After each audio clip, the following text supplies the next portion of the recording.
오늘 저는 하나님의 임재 약속이라는 제목으로 또 우리 열왕기상 9장 말씀을 함께 나누기를 원합니다.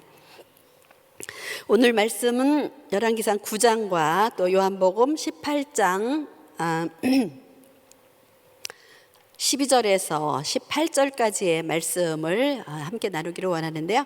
열왕기상 9장은 크게 우리가 세 가지로 볼 수가 있습니다. 첫 번째는 솔로몬이 이제 성전을 봉헌하고 기도한 이후에 하나님께서 나타나셔서 언약해 주신 그 언약의 약속을 우리가 살펴볼 거고요. 그래서 1절부터 9절까지 말씀이고, 그 다음에는 솔로몬 왕과 히람 왕과의 이제 거래라고 할까요? 교역에 대한 말씀 나누고, 세 번째는 솔로몬이 이제 건축한 여러 가지 일들과 이제 업적들을 이렇게 살펴보도록 하겠습니다. 먼저 솔로몬 그 성전 건축 봉헌 후에 하나님께서 나타나셔서 언약해 주신 말씀에 대한 것을 살펴보겠는데요. 솔로몬은 기브온에서 하나님 앞에 일천번제 드리고 그랬을 때 하나님께서 이제 꿈에 나타나 주시잖아요. 그래서 이 솔로몬은 하나님 앞에 너무나 큰 복을 받은 사람입니다. 그래서 하나님께서 이제 두 번째 솔로몬에게 나타나 주시는 내용이 오늘 9장 1절부터 9절까지의 말씀입니다.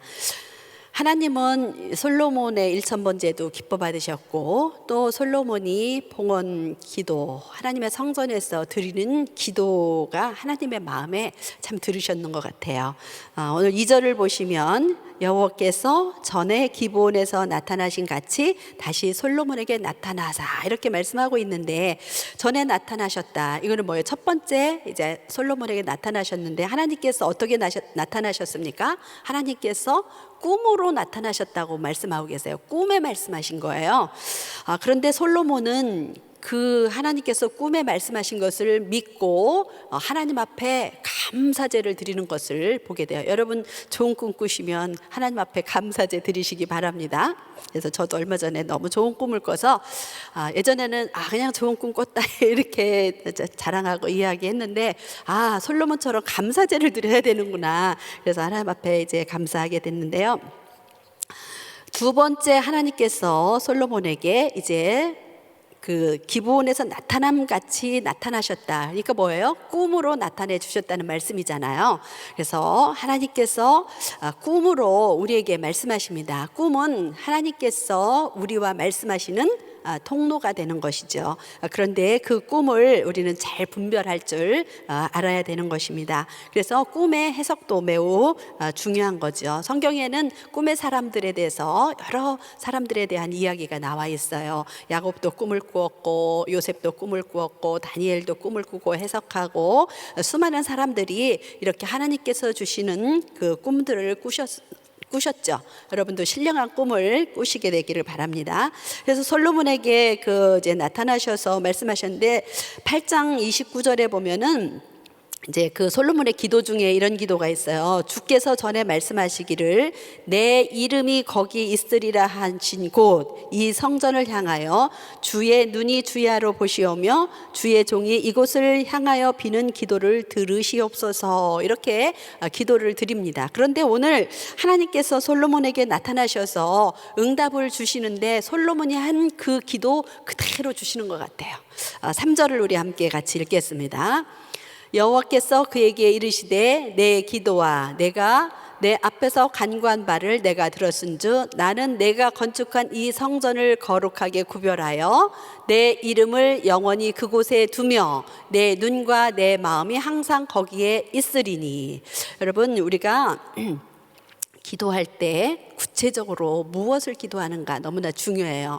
솔로몬은 그렇게 기도했는데 하나님께서 그 기도를 그대로 받으시고 지금 그대로 말씀하시고 언약을 해주시는 것을 볼 수가 있습니다. 그래서 이 그 성전과 관련하여 하나님 앞에 이렇게 드린 기도가 이 성전과 관련해서 하나님께서 항상 그곳에 함께 하시겠다라고 약속해 주신 것을 볼 수가 있습니다. 자, 그렇게 약속하시면서 하나님께서 4절에서 9절까지의 말씀을 보면 이제 이어지는 말씀이죠. 그 언약, 약속에 대한 말씀인데 두 가지를 우리에게 주시고 있어요. 4절에 보시면 만약에 하나님의 명령과 법도와 율례를 지켜 행하면 이제 복을 주시겠다.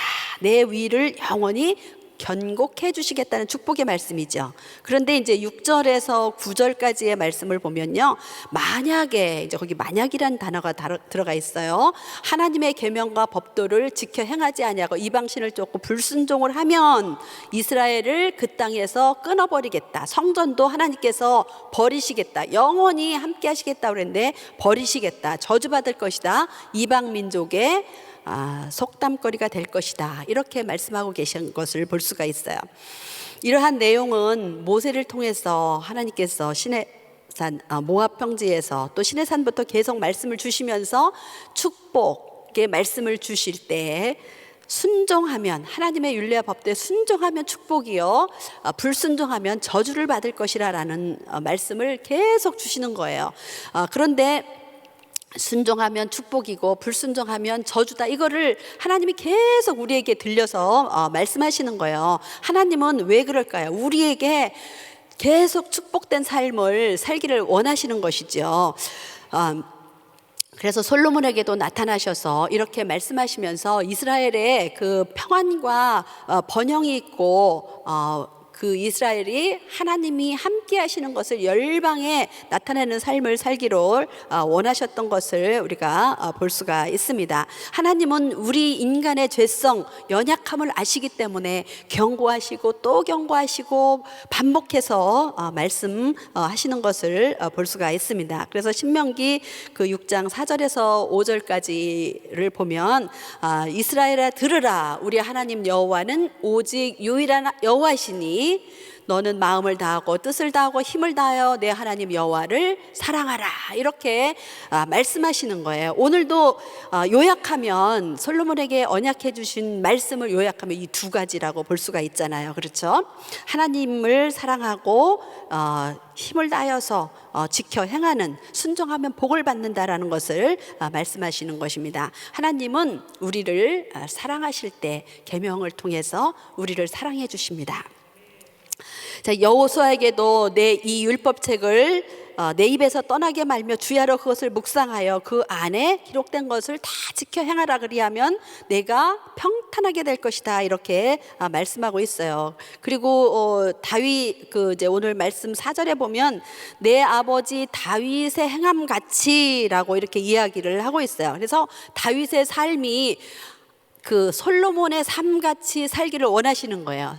다윗은 하나님께서 우리의 삶의 모델로 주신 줄 믿습니다. 그래서 이스라엘을 통치하는 통치자뿐만 아니라 백성들은 다윗의 행함같이 행할 때 복을 받는 것입니다.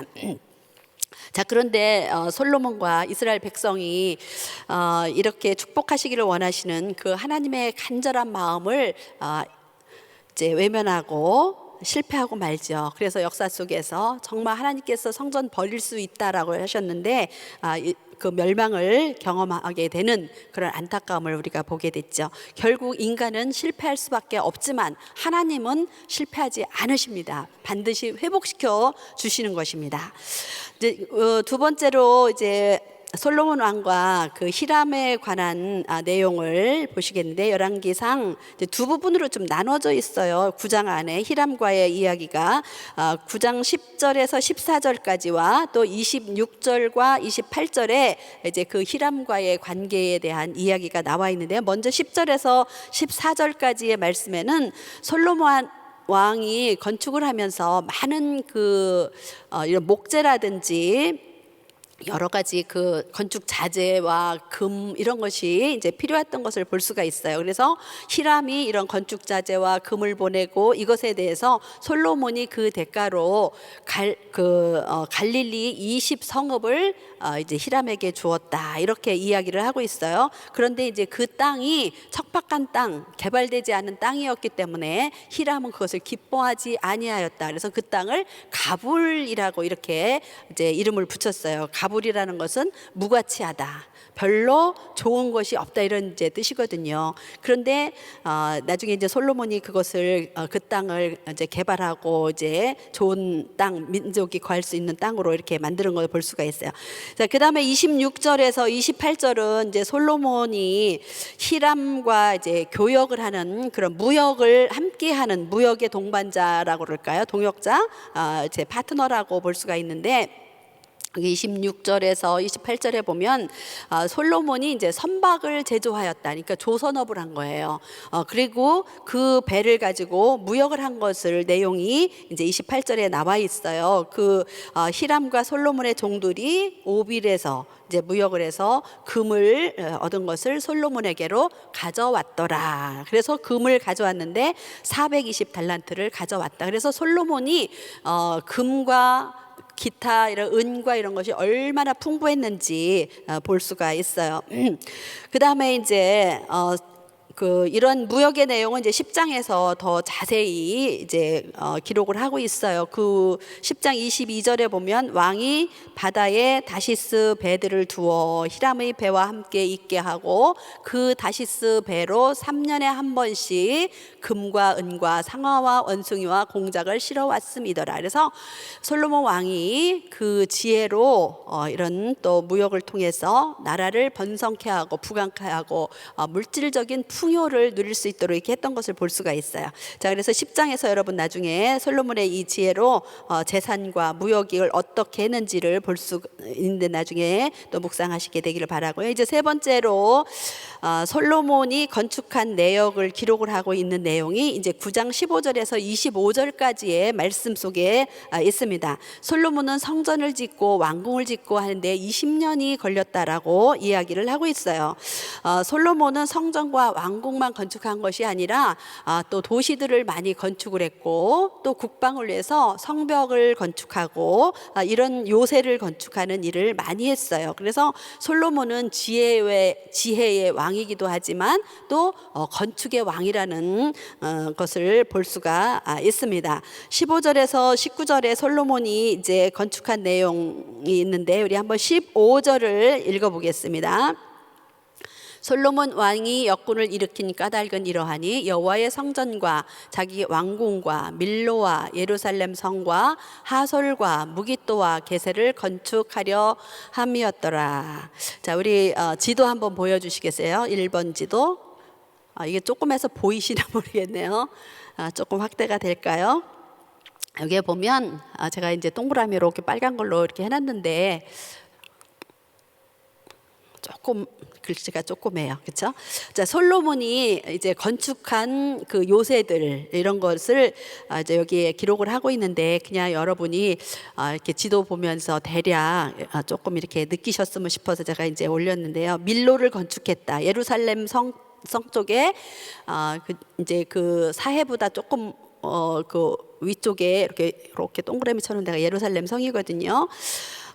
거기에 그 밀로를 건축했어요. 예루살렘의 취약한 북서쪽을 이제 성체를 건축했고, 예루살렘 성은 원래 이제 다윗이 여부수족 속에서 빼앗아서 성을 건축을 했잖아요. 그런데 이제 그 다윗 왕은 이제 고지대에 건축을 했는데 솔로몬이 이제 저지대 부분까지 확장해서 성벽을 이제 확장했고요. 하솔 제일 위에 동그라미 있는 부분이 이제 하솔이에요. 갈릴리 바다 이제 그 위쪽에 있지요.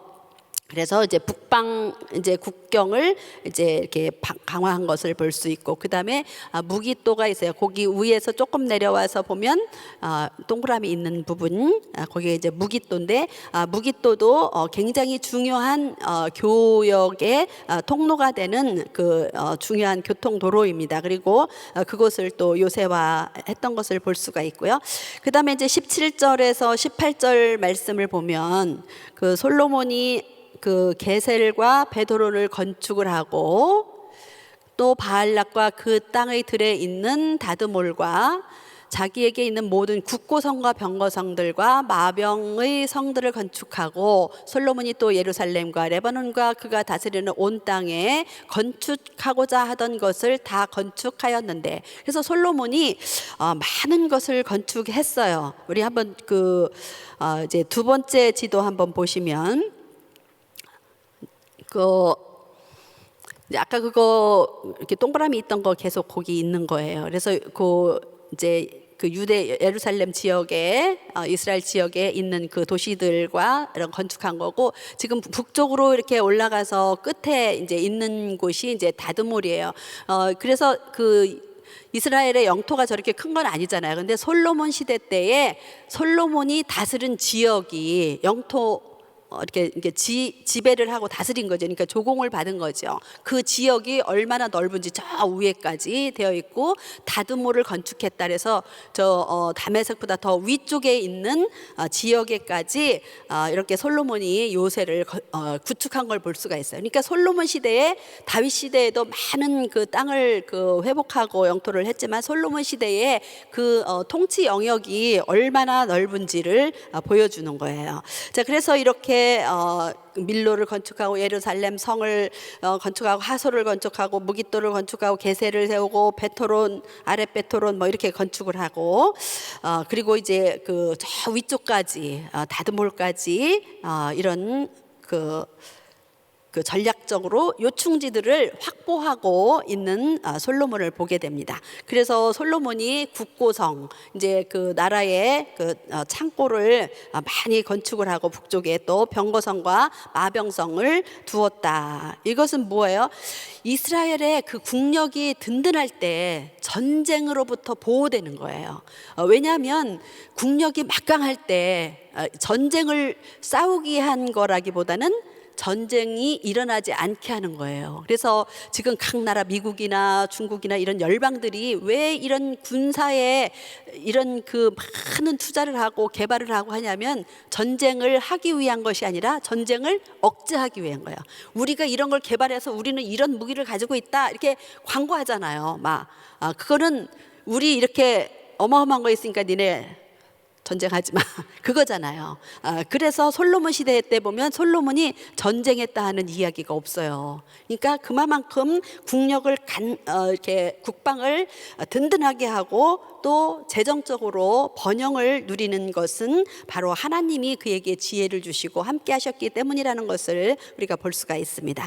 자, 20절에서 23절에 보면 이제 건축을 하고 나서 할 때 그 노역한 사람들에 대한 이야기가 나와요. 솔로몬이 어떻게 다스렸는지 지혜를 우리에게 주고 있는데요. 그 하는데 노동을 시킨 사람들이 누구냐면은 아모리 사람, 헷 사람, 브리스 사람, 히윗 사람, 여부스 사람, 가나안 7족 중에서 그 이스라엘 백성들이 이렇게 멸하지 못하고 남아있는 그 족속들이잖아요. 그 족속들을 노예로 삼아서 그들에게 노역을 시켰던 것을 볼 수가 있어요. 그리고 이스라엘 백성들에게 노역을 시키지 노예처럼 시키지 아니하였다라고 이야기하고 있어요.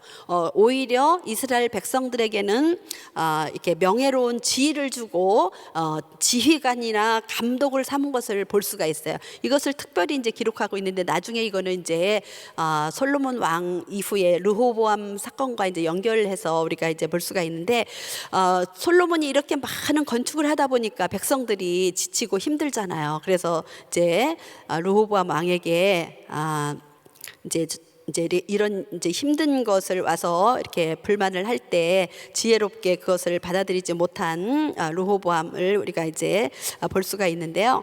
어쨌든 그래서 솔로몬은 이렇게 지혜롭게 통치하고 다스렸던 것을 볼 수가 있습니다. 자, 그래서 우리가 이제 9장에 이런 그 솔로몬의 역사를 보면서 우리는 그 눈에 보이는 성전, 솔로몬이 성전을 건축했잖아요. 그런데 오늘 우리는 눈에 보이지 아니하는 성전, 하나님의 백성들이 성전이잖아요. 우리 가운데 성전 삼으시고 자정하시고 통치하시는 그 하나님의 성전으로 우리 한 사람 한 사람이 지어져 간다는 것을 기억하시고, 또 성전을 향해서 하나님이 함께 하시고 내 이름을 두고 또 나의 눈과 나의 마음이 그곳에 하겠다. 우리 가운데 함께 하시겠다는 약속이고요. 우리 한 사람 한 사람에게 그러한 동일한 약속이 주어지는 줄 믿습니다. 우리 요한복음을 보시면요, 18장 12절에서 18절까지 말씀인데요. 예수님께서 체포되셔서 대제사장 가야바의 이제 법정으로 끌려가는 그런 내용이죠. 이때 예수님의 제자 베드로와 다른 제자가 함께 그 대제사장의 관저로 들어갔다라고 이야기를 하고 있죠. 그런데 문지키는 여종이 베드로에게 너도 이 사람과 하나가 아니냐 이렇게 이야기를 할 때 베드로가 어떻게 합니까? 나는 아니라 이렇게 이야기하는 것을 볼 수가 있습니다. 정말 우리가 참 안타까운 장면을 보는 거잖아요. 3년 동안이나 예수님을 함께 동고동락하면서 동행했고 예수님의 수제자고 예수님이 이제 내가 나를 부인할 것이라고 그럴 때 절대로 그런 일 없겠습니다. 내가 주님이 죽는 데까지 따라가겠습니다. 이렇게 호언장담했지만 결국은 이제 넘어지는 이런 것을 보게 됩니다. 그래서 우리가 영적으로 깨어있지 아니하고 하나님이 지켜주시고 붙잡아 주시지 아니하면 우리는 넘어질 수밖에 없는 존재라는 거예요. 그래서 우리는 늘 주님을 의지하고 깨어 있어야 되는 줄 믿습니다. 자, 오늘 한 절 묵상한 말씀은요, 열왕기상 9장 3절 말씀이에요. 우리 함께 읽어볼까요? 여호와께서 그에게 이르시되 내 기도와 내가 내 앞에서 간구한 바를 내가 들었은즉 나는 내가 건축한 이 성전을 거룩하게 구별하여 내 이름을 영원히 그곳에 두며 내 눈길과 내 마음이 항상 거기 있으리니. 아멘. 정말 얼마나 놀라운 약속입니까? 성전은 하나님의 임재의 장소예요. 그리고 하나님의 통치의 좌소이고 거기에서 은혜가 베풀어지는 시은자가 있는 곳이에요.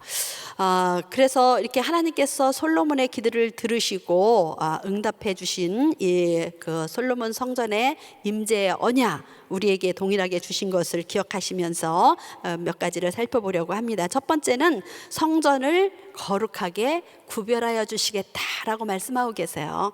그래서 그 모세는 광야에서 성막을 건축했는데 그곳에 하나님의 임재가 가득했던 것을 볼 수가 있어요. 또 솔로몬이 성전을 건축했을 때도 하나님의 임재의 상징으로 구름이 가득했던 것을 볼 수가 있어요.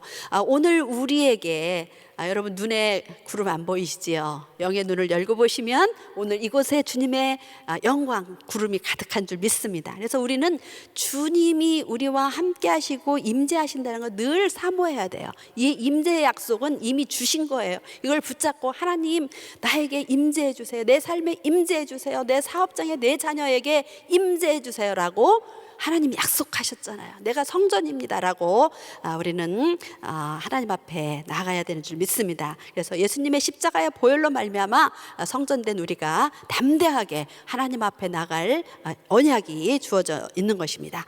두 번째는 내 이름을 영원히 그곳에 두며, 하나님은 자신의 이름을 걸고 우리에게 약속해 주시는 것을 볼 수가 있어요. 성경에는 하나님의 이름이 많이 나와 있어요.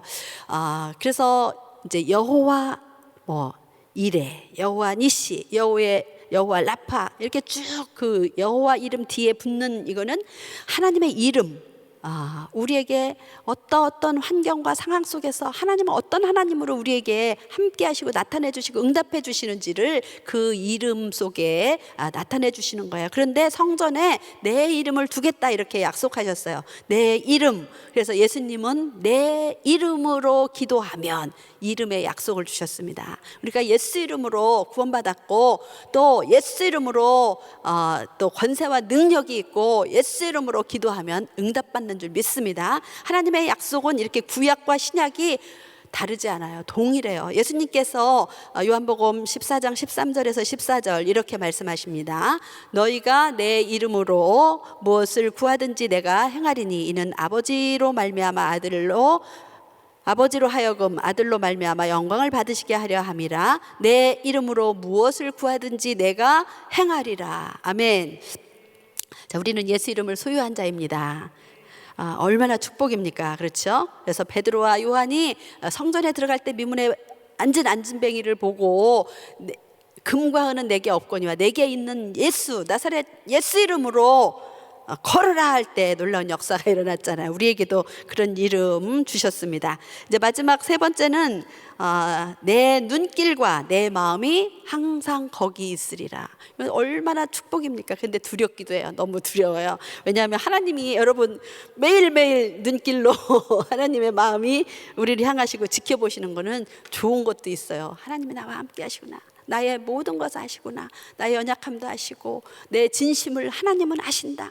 그러니까 너무 위로가 되고 힘이 되죠. 근데 또 어떤 때는 두려워요. 우리가 나쁜 생각하고 죄의 마음을 갖고 했을 때 하나님의 그 눈이 우리를 보고 계신다. 그러면 두려운 마음이 들죠. 그렇기 때문에 우리는 거룩해야 되는 줄 믿습니다. 그래서 하나님의 눈길이 나와 함께 한다는 것을 기억을 하면 우리는 거룩한 삶을 살고 위로와 능력의 삶을 살게 되는 줄 믿습니다. 자, 그래서 오늘 이제 말씀 속에 하나님은 우리에게 늘 언약하시는 하나님, 약속하시는 하나님이십니다. 그래서 아주 창세기부터 요한계시록까지 얼마나 많은 약속들이 있습니까? 그런데 가장 중요한 약속 뭐예요? 하나님이 우리와 함께 하시겠다. 임마누엘 하나님, 임재하시는 하나님, 그 약속을 우리에게 주고 계시다는 것입니다. 그래서 우리는 입술로만 하나님을 찬양하고 하는 것이 아니라 또 마음으로 우리의 삶으로 하나님 앞에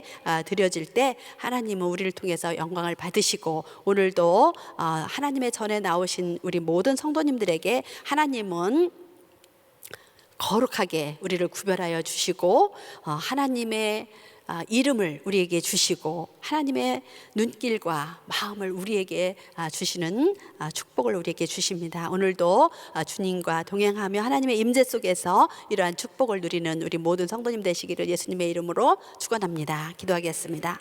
하나님 아버지, 감사합니다. 솔로몬은 엄청난 축복과 사랑을 받은 사람입니다. 하나님께서 이렇게 임재의 약속을 주신 것이 솔로몬에게만 주신 것이 아니라 오늘 우리에게 동일하게 주신 것을 믿습니다. 아버지의 눈길과 마음이 내게 있기를 원하나이다. 내게 오늘도 주님의 임재가 있기를 원합니다. 하나님 나타내 주시고 영광 받아 주시옵소서. 감사와 영광 우리 하나님 앞에 올려드리며 살아계신 우리 구주 예수님의 이름으로 기도드리옵나이다. 아멘. 우리 말씀 생각하시면서 주를 위한 이곳에 같이 찬양합니다.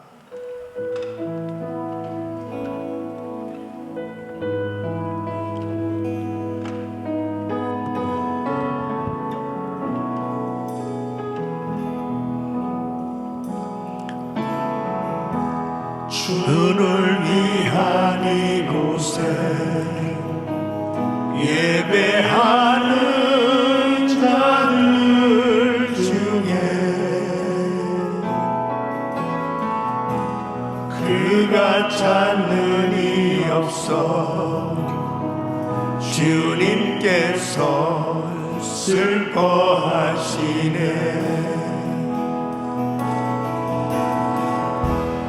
주님이 찾으시는 우리 두 손을 높이 드시고 한 사람의 예배자, 내가 그 사람 되기 간절히 기쁘게 기대하네.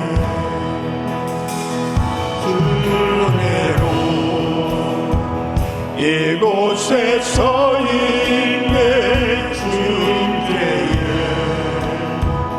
엎드려 절하네.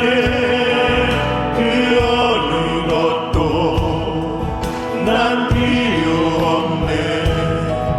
주님만 경배.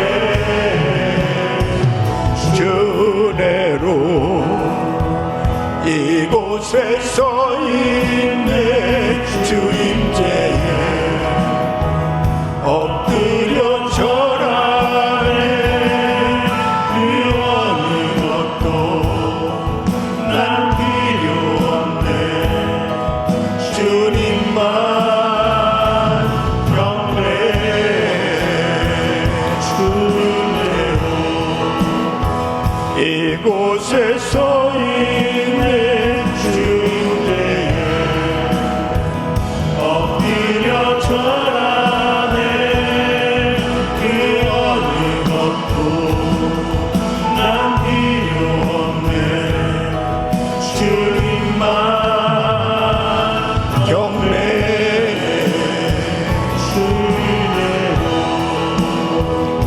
이곳에 서 있네 주인께에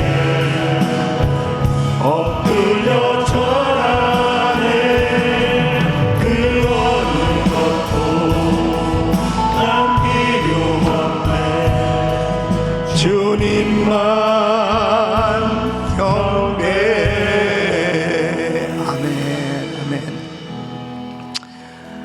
우리는 날마다 주님께서 주시는 은혜로 충만해야 합니다.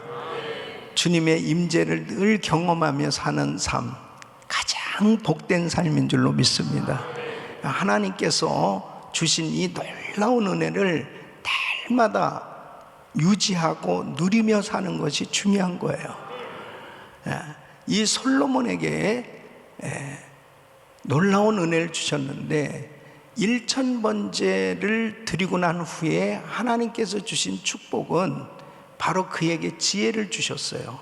그리고 그가 구하지도 아니한 모든 것들을 다 주셨습니다. 그 주신 놀라운 축복에 그 약속이 이제 성전 건축을 이루고 그 성전 건축한 후에 역시 또 이 솔로몬이 하나님 앞에 힘껏 예배를 드리고 기도했을 때 이제 두 번째로 하나님께서 주신 이 약속의 축복이 뭐냐면 말씀대로 순종하면 네 왕위가 견고해질 것이고 너에게 주신 그 모든 축복을 다 유지할 수 있는 것을 약속하고 있는 거예요. 그러니까 중요한 것이 뭐냐면 하나님께로부터 받은 이 놀라운 약속을 유지할 수 있고 그것을 통해서 하나님께 끝까지 영광 돌리는 삶이 되려면 하나님 말씀에 순종하는 삶이 되는 거예요. 이게 도전인 거예요. 결국은 이 솔로몬이 이 하나님의 약속의 말씀을 끝까지 순종하지 못한 것이 결국 이 받은 축복 다 잃어버리게 되는 거죠. 그래서 우리는 정말 하나님 앞에 이 받은 이 놀라운 은혜, 이 받은 놀라운 이 응답을 계속해서 유지하고 하나님께 영광을 돌리고 살려면 날마다 말씀 가운데 거해야 되는 것입니다. 말씀에 순종하는 삶이 되어야 하는 것입니다. 역시 베드로가 주님께서 그렇게 분명히 말씀을 경고의 말씀을 주셨음에도 불구하고 그는 말씀을 붙들고 있지 못했기 때문에 넘어진 거예요.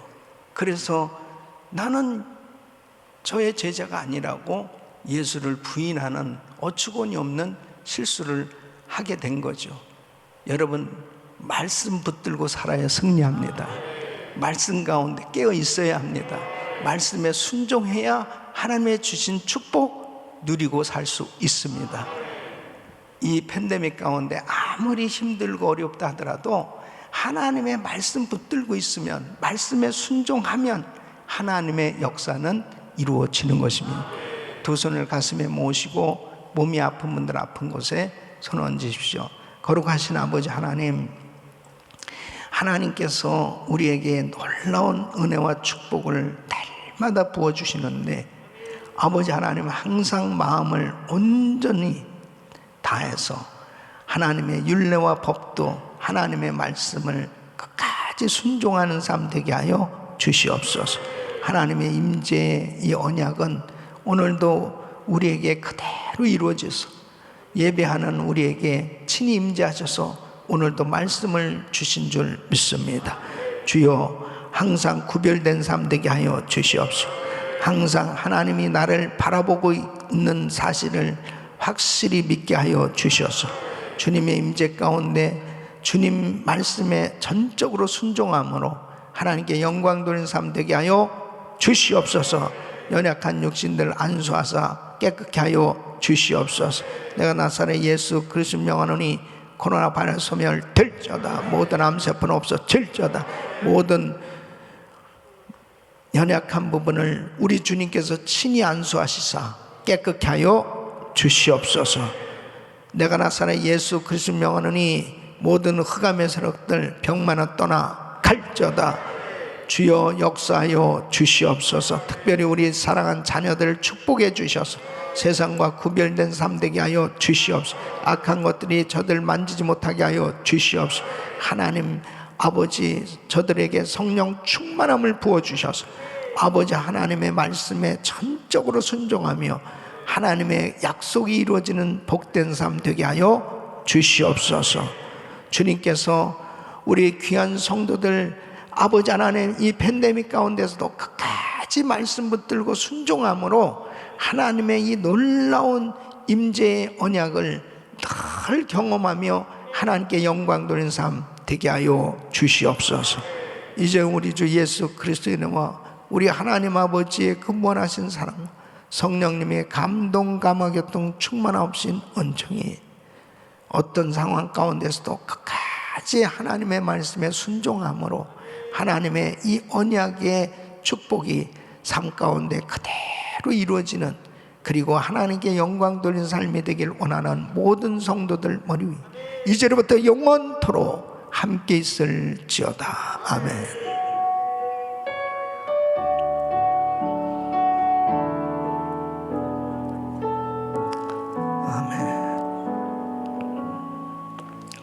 기도하실 자리 잡으시고, 기도하실 때 프리덤 위해서 기도해 주시고, 내일 거룩한 주일입니다.